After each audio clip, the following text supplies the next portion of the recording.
Donc, bonjour à tous, il est 14h30, donc on va commencer ce café lecture. Donc Émilie Gillier, je suis du coup animatrice sur le réseau Recherche paramédicale et je vais prendre la parole les quelques petites minutes pour introduire le café lecture. Donc je laisserai ensuite Thomas Rulot, donc, qui est kinésithérapeute au CHD de Vendée, vous présenter son parcours de chercheur. Donc, c'est simplement des petits détails pratico-pratiques. Alors, concernant l'audio, vous avez deux choix. Soit vous choisissez l'audio ordinateur ou l'appel téléphonique. Vous cliquez sur l'option souhaitée, vous vous connectez via l'audio ordinateur ou vous appelez le numéro présenté, le numéro de téléphone présenté. Le webinaire est un accès écoute seul, mais vous pouvez vous poser vos questions en les saisissant dans les questions du panneau de commande. Nous les consulterons et répondrons à la fin de la présentation. Ensuite, simplement, le webinaire est enregistré. La vidéo sera diffusée sur la chaîne YouTube du CHU d'Angers, pardon. Vos questions impliqueront la diffusion de vos noms et prénoms, fonctions et de toute autre donnée que vous communiqueriez à cette occasion. En conséquence, vos questions vaudront autorisation d'enregistrement et de diffusion de ces données. Les informations associées au droit d'enregistrement sont détaillées dans le document partagé Autorisation webinaire. Donc, vous trouvez les documents partagés dans le petit onglet sur la pop-up du webinaire. Voilà, maintenant je laisse la parole à Thomas.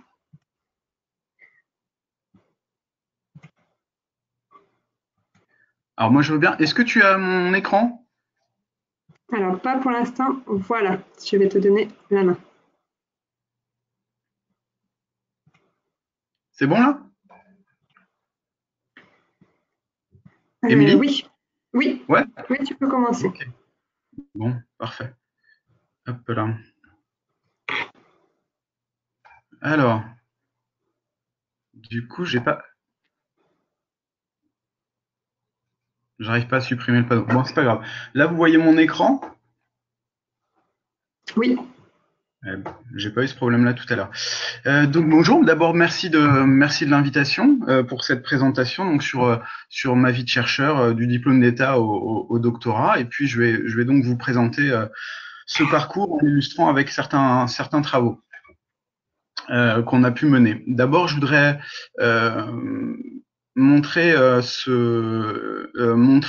fait les deux types de diapositives que vous allez avoir au cours de cette présentation, avec à gauche en fait les projets et puis plutôt axé sur les questions de recherche, et puis à droite l'autre partie de la présentation qui est sur le cursus estudiantin et professionnel, où donc les projets seront en fond blanc et puis c'est ce cursus estudiantin et professionnel avec un fond rose. Ça permet de faire cette distinction, c'est vraiment à but didactique. Pour commencer, je vais vous parler de kinésithérapie très rapidement pour placer le contexte en préambule. La kinésithérapie, c'est quoi? C'est la thérapie de la gestuelle humaine par le mouvement, avec kinésis en grec, qui est vraiment le mouvement, et thérapia, la thérapie. J'ai été diplômé donc en 2005, au début de mon activité. Donc pendant 5 ans, j'ai travaillé en libéral, d'abord parce que j'avais un emprunt à rembourser, et puis ensuite parce que ça permettait de faire facilement des formations avec le choix de s'organiser même au dernier moment, et ça m'a permis entre autres de faire plusieurs diplômes universitaires en posturologie clinique et en médecine manuelle ostéopathie. Je suis arrivé en salariat en 2010, et puis j'ai fait en 2011, et je vais y revenir après, une validation des acquis professionnels pour continuer vers des études universitaires. Je voulais vous parler de cet article. Donc vous aurez la possibilité ensuite d'aller le chercher. C'est un article de Hartman, qui est un médecin ostéopathe américain, qui a été vraiment très impactant dans ma pratique professionnelle. Il est sorti en 2009, donc quelques années après mon diplôme, et qui parlait qui questionnait pourquoi un traitement inefficace pouvait sembler efficace. Il liste beaucoup d'éléments qui pouvaient nous permettre de nous questionner sur le fait de mettre en place des traitements, d'avoir l'impression d'être efficace et en fait de ne pas l'être du tout. Et c'était à mettre en rapport dans l'application clinique avec des choses qui ont été développées et qui sont arrivées en kinésithérapie en France à peu près au même moment. C'était cette notion d'évidence best practice. On a aussi l'évidence based nursing pour les infirmières, ou l'évidence based médecine au sens large. C'est cette notion de pratique basée sur les preuves, avec cette nécessité éthique et déontologique envers les patients, où on va avoir l'expérience clinique qui doit être associée aux préférences du patient et puis aux données de la recherche, donc les meilleures données de la recherche récente, bibliographique, scientifique, qui permettent de prendre une décision clinique. Ajouté à ça, on a cette transition vers la pertinence des soins. Donc, c'est une nécessité cette fois-ci envers la collectivité, envers le financeur qui nous donne de l'argent pour payer nos interventions et qui doit aussi nous questionner.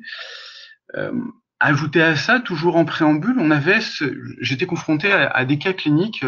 Par exemple, ce cas-là, une patiente de 86 ans, hospitalisée en service de médecine de proximité. Elle était en attente de Doppler des trompes supraortiques et donc elle était en repolis. Qu'est-ce que pouvais-je lui proposer de manière plus globale? Je m'étais posé beaucoup de questions sur ces patients où on devait faire de la rééducation du mouvement, donc de la kinésithérapie, chez des sujets avec des difficultés de mobilité, des sujets avec des fatigues physiques rapides, des sujets seniors, des sujets pathologiques, ou une impossibilité passagère de se mouvoir avec une interdiction d'appui, par exemple. Tout ça mis bout à bout, cette notion d'évidence-based médecine, cette notion de se dire qu'est-ce qui est vraiment pertinent, qu'est-ce qui est vraiment aidant dans nos interventions, m'ont amené à me poser beaucoup de questions. Et donc, j'ai voulu retourner vers l'université avec cette idée de faire un master en ingénierie de la rééducation. Alors l'ingénierie, c'est quoi? C'est être capable d'identifier les bases de données scientifiques qui nous permet d'aller faire une recherche bibliographique, de faire une lecture critique d'articles, qui est là, LCA, c'est lecture critique d'articles, d'avoir des notions de biostatistique et qui nous permettaient justement d'avoir une intervention pertinente en phase avec l'évidence-based médecine, avec l'évidence best practice. Donc, je suis vraiment retourné à l'université uniquement pour avoir ces compétences d'ingénierie. Je précise juste que c'était autofinancé, j'étais salarié, c'était compliqué à monter comme projet parce que ça faisait pas partie nécessairement des objectifs de l'hôpital dans lequel j'étais à l'époque. J'ai plutôt bien réussi mes examens écrits et puis en janvier et donc en juin 2012, j'ai eu une interdiction de soutenir de ma directrice de recherche de l'époque, de ma directrice de mémoire de l'époque, parce que elle considérait qu'il y avait une très grosse faiblesse dans mon mémoire de recherche. Pourquoi je vous mets ça en évidence? Parce que en fait j'avais extrêmement bien réussi les examens écrits, j'étais dans les tout premiers de la promotion. Par contre, en parallèle, j'avais pas du tout réussi à questionner, à avoir une démarche de recherche de qualité. Ça ramène en fait à nos vieux diplômes d'État. J'ai été diplômé en 2005 et cette notion où finalement on est des bêtes à concours, on est capable d'apprendre, d'ingurgiter énormément de connaissances, mais cette notion d'élaboration d'un projet de recherche faisait pas partie du tout du cursus que l'on pouvait avoir à l'époque. Donc c'est un gros échec, mais qui m'a fait finalement beaucoup apprendre. Et vous verrez, je vous reparlerai d'échecs au fur et à mesure de cette présentation, qui sont finalement des moyens de se remettre en question et puis de continuer à avancer à la fois sur soi-même et pour nos projets. Donc septembre 2012, j'avais plus de cours, j'étais réinscrit en Master 2 pour le module mémoire uniquement. Là, je vais vous parler donc de mon premier projet avec ce rationnel entre une question clinique et une recherche documentaire, le premier projet que j'ai donc travaillé durant ce master. C'était sur l'imagerie motrice explicite, je vous en parlais tout à l'heure. Que pouvais-je proposer à des patients qui n'avaient pas cette possibilité de se mouvoir physiquement? Eh bien, on va pouvoir leur proposer cette technique qui est en fait une tâche cognitive dans laquelle imaginer faire, c'est déjà faire.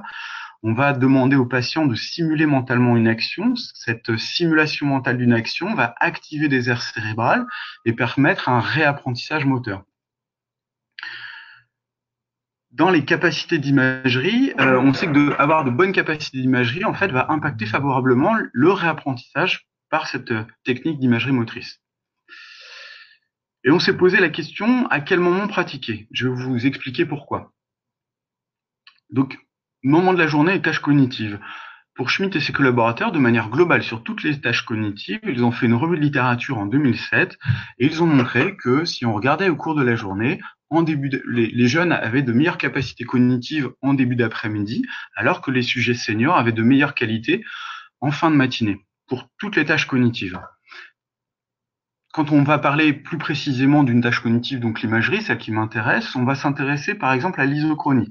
L'isochronie, c'est quoi? C'est la valeur absolue de la différence de temps entre la durée d'une tâche exécutée physiquement et une tâche imaginée mentalement. Pour être clair, je vous demande de vous imaginer en train de marcher sur 10 mètres. Je vous donne un top de départ et vous me donnez le top de fin quand vous avez imaginé marcher sur 10 mètres. Je vais mesurer la durée et puis je vais vous demander de faire la même chose, de marcher, mais cette fois réellement sur 10 mètres. Je vais remesurer la durée et je vais faire une différence la différence entre les deux et regarder la valeur absolue. Cette isochronie est une mesure c'est un critère de qualité de l'imagerie motrice. Donc on s'est demandé s'il y avait un moment de meilleure qualité pour l'imagerie motrice à partir de la littérature. On avait des sujets jeunes qui montraient conformément finalement à ce que rapportaient Schmitt et ses collaborateurs dont je parlais juste avant sur l'ensemble des tâches cognitives. Les sujets jeunes avaient des meilleures capacités d'imagerie en début d'après-midi. C'était marqué par Guenot et ses collaborateurs, confirmé par de Barneau et ses collaborateurs un petit peu plus tard. Qu'en est-il pour les sujets seniors? Et en confrontation, en fait, je me suis posé cette question-là parce que mon impression clinique rejoignait finalement le travail de Schmitt et ses collaborateurs sur l'ensemble des tâches cognitives. Et donc là, nous nous sommes posé la question pour les sujets seniors, est-ce qu'il y a un moment de meilleure qualité? On a donc posé une première question de recherche avec une hypothèse. La question de recherche, c'était est-ce qu'il y a un effet du moment de la journée sur les capacités d'imagerie motrice explicite? Notre hypothèse, c'était une meilleure qualité d'imagerie motrice chez le patient âgé le matin. L'objectif, c'était évaluer la variation de la qualité d'imagerie motrice au cours de la journée. Et notre critère d'évaluation, donc, c'était cet indice d'isochronie. Notre protocole, on avait une population de sujets droitiers capables de marcher 10 mètres, qui étaient capables de signer. Et puis, il y avait ce test-là qui est un test, c'est le thème dépendante moteur imagerie, qui est un test sur la capacité à comprendre des consignes et produire une image mentale. Donc, tout ça devait être positif. On a finalement eu 34 sujets âgés droitiers, 80 ans de moyenne, 18 hommes et 16 femmes. On leur a demandé d'exécuter des tâches de la vie courante, une tâche d'écriture qu'ils devaient répéter 4 fois en pratique physique, une tâche toujours d'écriture qu'ils devaient faire aussi 4 fois en pratique imaginée, et puis on calculait cette valeur absolue de différence. Ensuite, on leur a demandé de faire une tâche de marche, 3 fois en pratique physique, 3 fois en pratique imaginée. Pareil, on a calculé la valeur absolue de cette différence de temps entre ces deux tâches. Les heures d'évaluation, 7 fois dans la journée, et puis il y avait une familiarisation de tâches la veille parce il y a potentiellement un apprentissage de ces tâches au cours de la journée. Le fait de familiariser sur ces tâches la veille va permettre en fait une consolidation, comme tous les apprentissages vont être consolidés au cours de la nuit, ce qui nous permettait de contrôler cet apprentissage au cours de la journée. Nos résultats, ça montrait, donc là vous avez à gauche la tâche d'écriture, à droite la tâche de marche.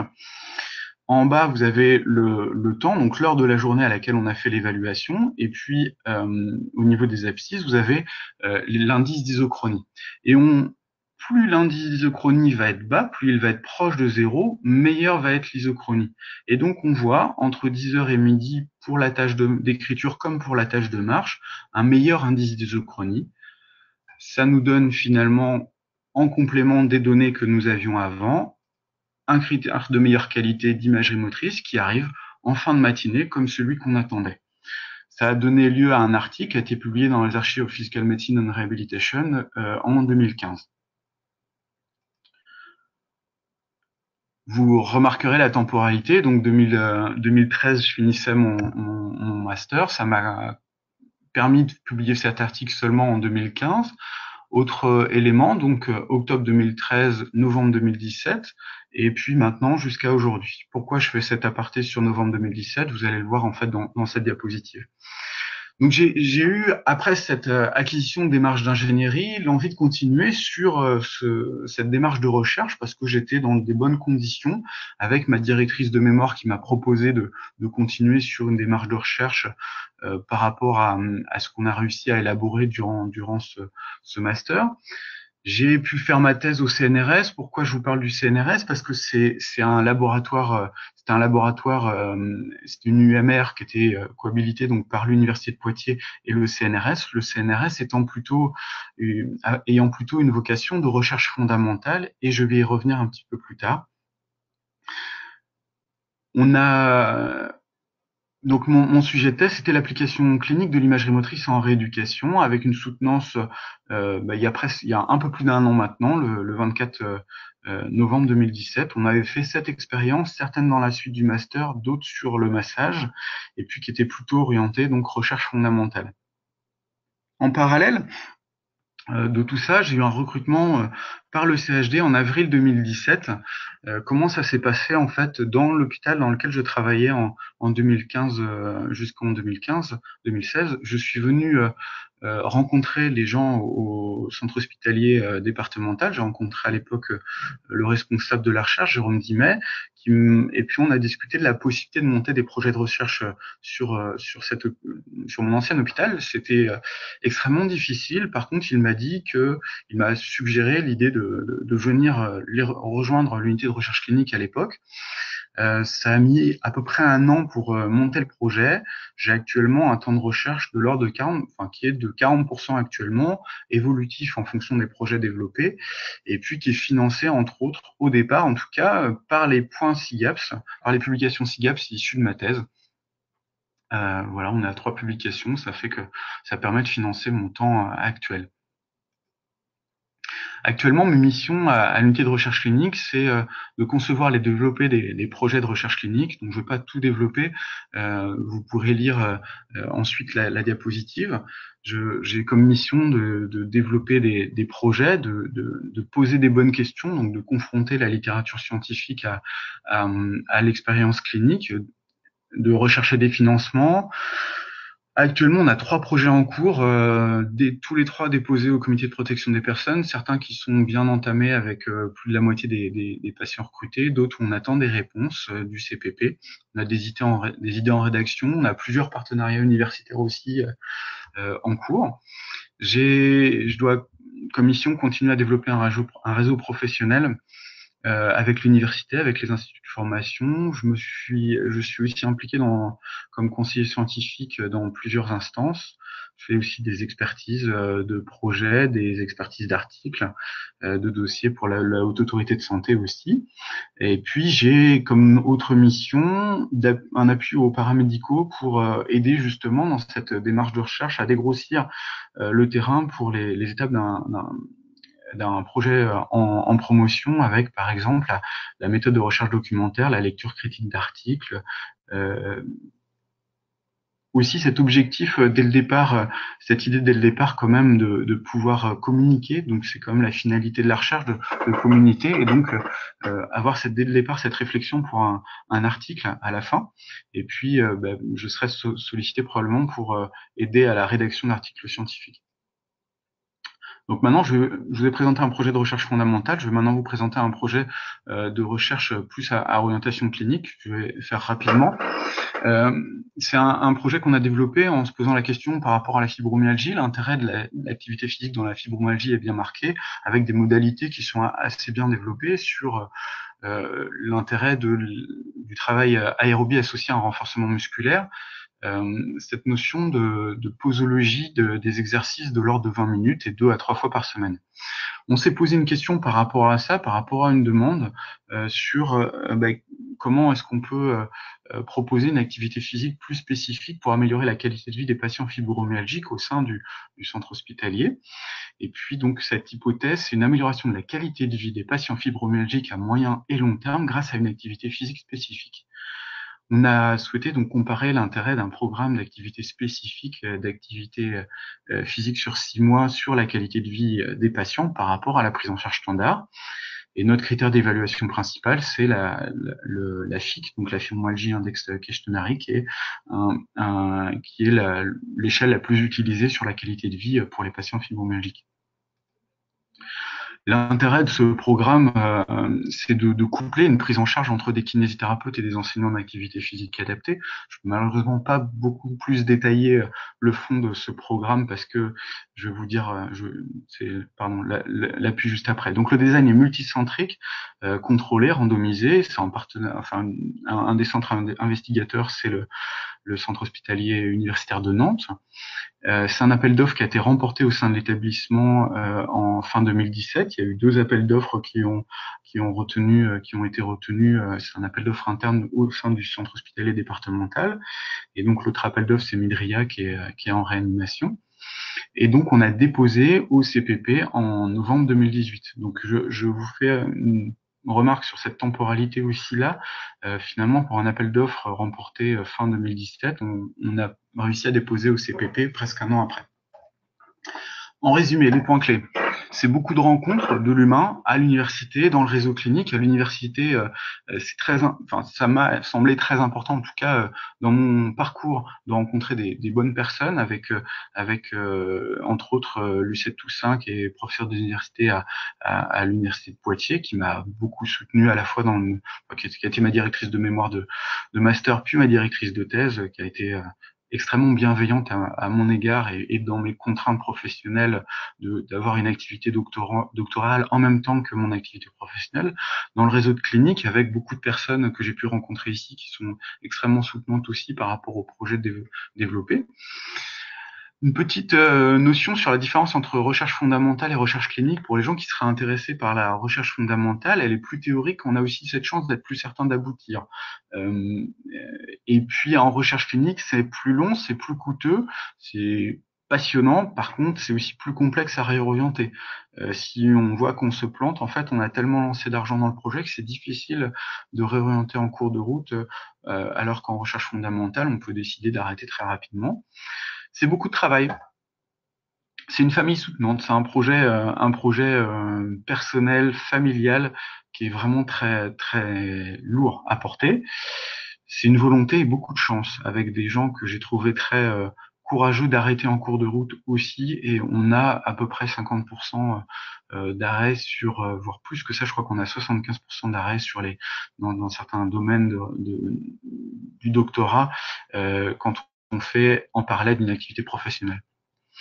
C'est les points complexes, c'est beaucoup de projets qui tombent à l'eau, faut l'accepter, faut rebondir, faut toujours améliorer son projet.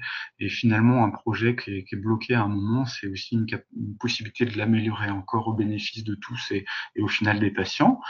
C'est une difficulté à faire comprendre ce que l'on fait, ce que l'on peut apporter dans ce travail doctoral et dans ce travail de recherche, parce que c'est pas toujours très bien perçu, très bien compris. Je fais un point sur la différence entre l'évaluation des pratiques professionnelles et l'ingénierie, avec cette notion dont je vous ai présenté tout à l'heure. Je vais y revenir parce que j'ai très peu de temps maintenant sur ce schéma, sur l'évidence best practice. Et puis vous voyez ici un autre graphique qui montre en fait finalement, là c'est la licence, là c'est le master, là c'est le doctorat, et puis là c'est ce qu'on peut apporter finalement dans la création de connaissances. Alors sans aller jusqu'au doctorat, l'idée quand même dans la recherche, c'est de créer de la connaissance. Donc il faut avoir quand même un aperçu global de toute la connaissance connue sur le sujet que l'on est en train de chercher. Donc finalement être un expert ingénieur sur notre sujet, et puis d'aller créer une connaissance supplémentaire, c'est ça l'objet de la recherche, et puis de la partager. Au final, qu'est-ce que la recherche? Est-ce que c'est Eureka, j'ai trouvé, ou est-ce que c'est tiens, c'est bizarre, il y a un truc qui fonctionne différemment, il y a quelque chose à gratter parce que c'est pas normal, ça fonctionne pas comme je l'attendais. Ça renvoie à quelque chose. Ça veut dire que derrière, il faut accepter d'être stupide. Je vous invite à lire cet article qui est vraiment fondamental aussi dans la compréhension de la stupidité dans la recherche scientifique. Et accepter d'être stupide, c'est accepter d'aller dire à son collègue, son voisin de bureau, bah tiens, il y a un truc qui fonctionne pas comme d'habitude. Donc c'est pas donné à tout le monde. Ça peut être extrêmement déstabilisant pour beaucoup de professionnels qui aiment bien être rassurés. C'est une équipe. Je remercie l'unité de recherche clinique de m'avoir très gentiment accueilli et de partager mes projets et de partager nos projets, pardon. Et puis c'est un réseau. Je remercie le réseau recherche innovation paramédicale de cette invitation qui me permet de partager mon cursus. Et je vous remercie de votre attention. Et je suis à votre disposition pour des questions. Alors, je te remercie, Thomas, pour la qualité de cette présentation. On a déjà une question. Alors, je vous invite déjà tous à poser vos questions donc, dans la partie chatter, questions, en fait, qui est sur la page en fait, du webinaire. On a déjà une question de Guillaume Fossa, qui est au CHR d'Orléans, Oui, oui, qui est kiné également. Donc, il note oui. merci Thomas pour la qualité de ta présentation. Tu parlais d'une validation des acquis pour rejoindre un parcours universitaire. Pourrais-tu développer cet aspect? Alors, je ne suis pas au fait des dernières choses. On a deux types de validation. Il y a les validations des acquis de l'expérience qui permettent de proposer un dossier qui est assez lourd, c'est relativement cher à faire aussi, qui permettent de rentrer, de valider en fait un niveau de compétence. Ça veut dire que vous pouvez valider tout ou partie d'un diplôme universitaire, master, voire doctorat. Je pense à Guillaume qui a publié récemment quand même, ça doit être The Lancet, donc il pourrait peut-être éventuellement taper directement vers le doctorat. Et puis, vous avez la validation des acquis professionnels, donc c'est ce que moi j'ai choisi, qui permettent de rentrer dans un cursus, mais qui est beaucoup moins cher, qui coûtait à l'époque 90 €, qui permettait de rentrer dans un cursus, mais si on échoue à la fin de ce cursus, finalement, on ne valide rien. C'est lourd, c'est intéressant à mener. Dans le cadre des activités des kinésithérapeutes, il y a pas mal de choses qui sont disponibles actuellement pour rejoindre en effet l'université. Je pense entre autres à l'université de Nice qui propose des choses très spécifiques aux kinésithérapeutes, et l'université d'Amiens, il peut me contacter, on pourra en discuter à l'occasion.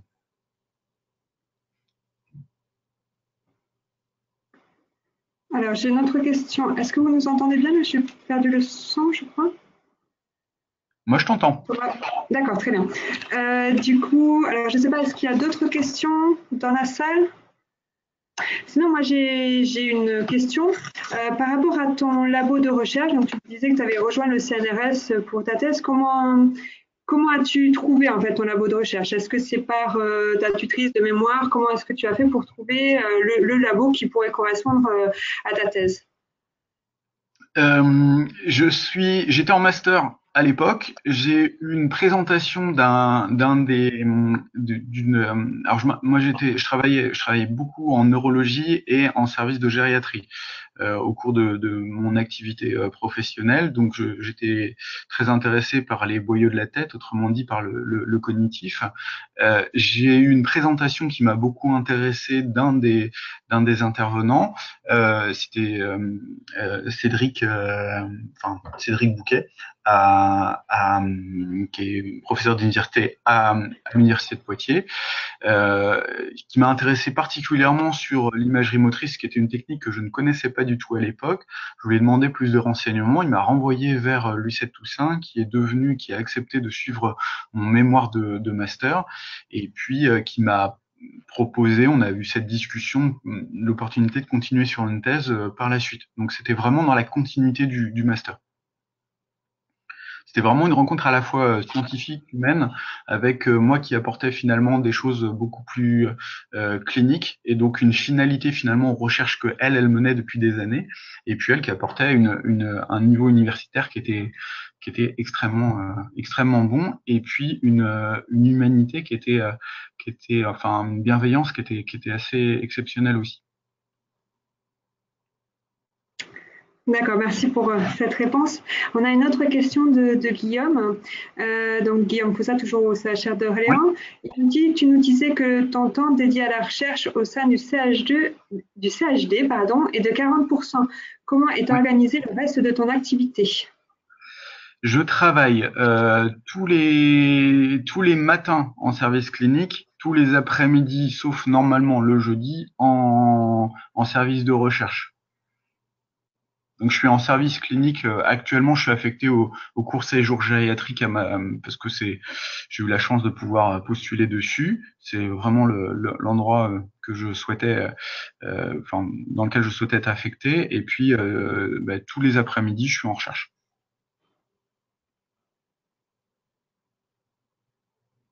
D'accord, merci. On a une autre question de Christelle Onana, du coup, qui demande comment vous projetez-vous dans 10 ans? Aucune idée.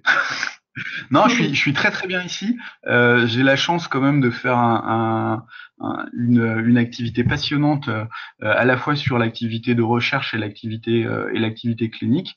Après, je sais qu'on est sollicité très régulièrement pour plein d'autres activités parce que vous n'êtes pas sans ignorer qu'il y a le développement de l'universitarisation pour les professions paramédicales. Donc, on sait que il va y avoir un recrutement très important qui va être avec des sollicitations des gens qui ont un cursus doctoral pour rejoindre tous les instituts de formation. Il y a des départements qui sont en train de se créer dans certaines universités en France. On a des sections CNU, donc le Conseil national des universités, j'ai un doute sur le nom, mais vous tapez CNU Santé, qui doivent être créés très rapidement, puisque ça doit arriver en septembre 2019.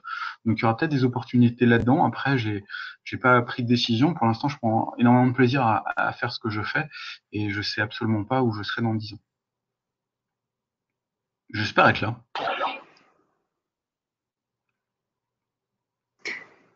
Merci. Est-ce qu'il y a d'autres questions?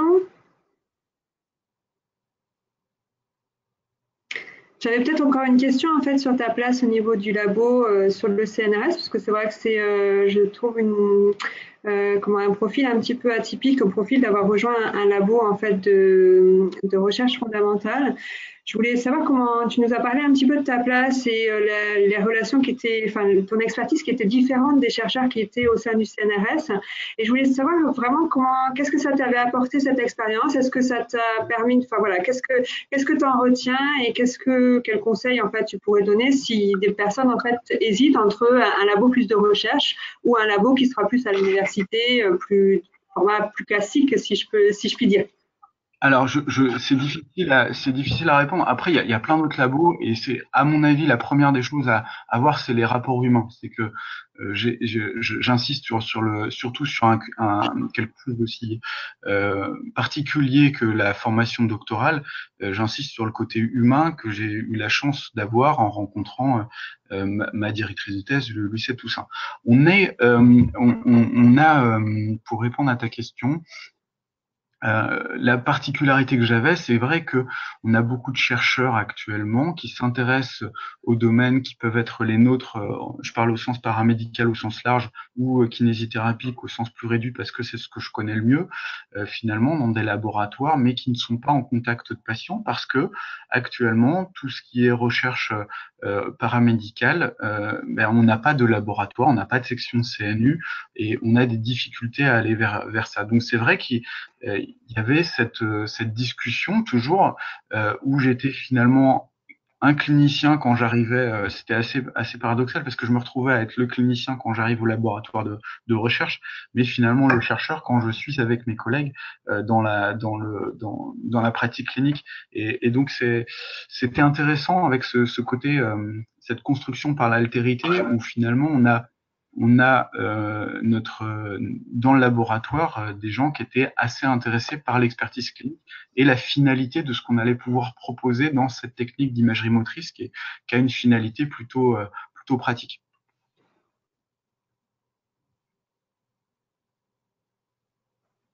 D'accord, merci pour tout à fait, merci.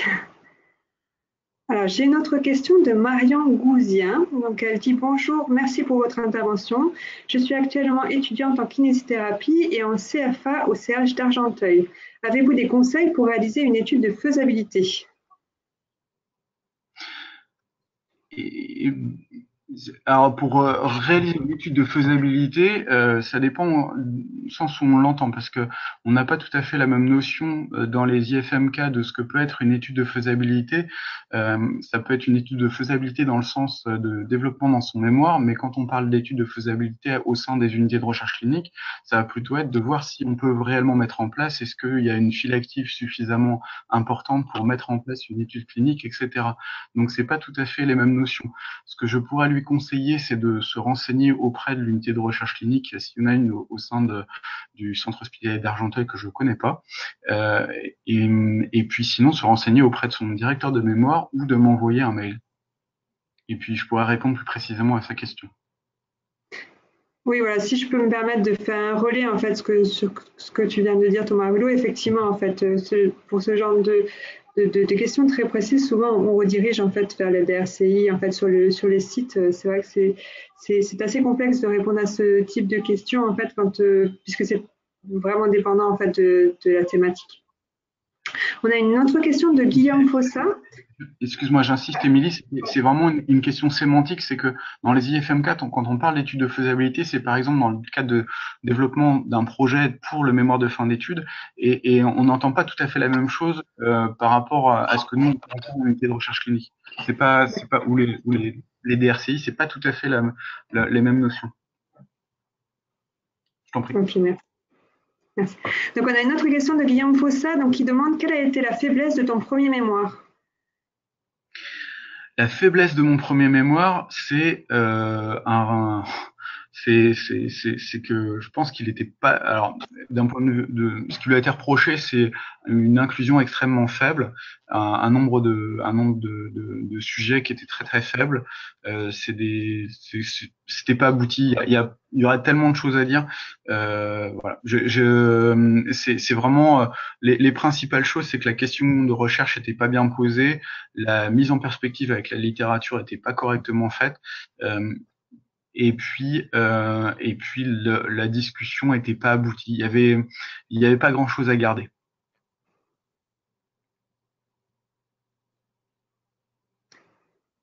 Merci, j'espère que ça a répondu à la question. J'ai une nouvelle question de Michael Markov, donc, qui est kinésithérapeute au CHU d'Angers, qui demande rechercher des financements, c'est quelle proportion de ton temps dédié?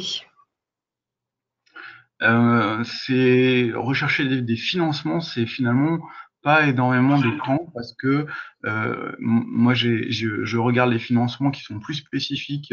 Par exemple, la Société française de physiothérapie qui propose des petits financements. Il y a d'autres financements qui sont un petit peu particuliers et ça fait partie de mon temps, mais on est dans une équipe qui est très au courant aussi au sein des unités de recherche clinique, de notre unité de recherche clinique au CHD. Donc c'est un pouillème de mon temps. C'est pas 3% de mon temps dédié.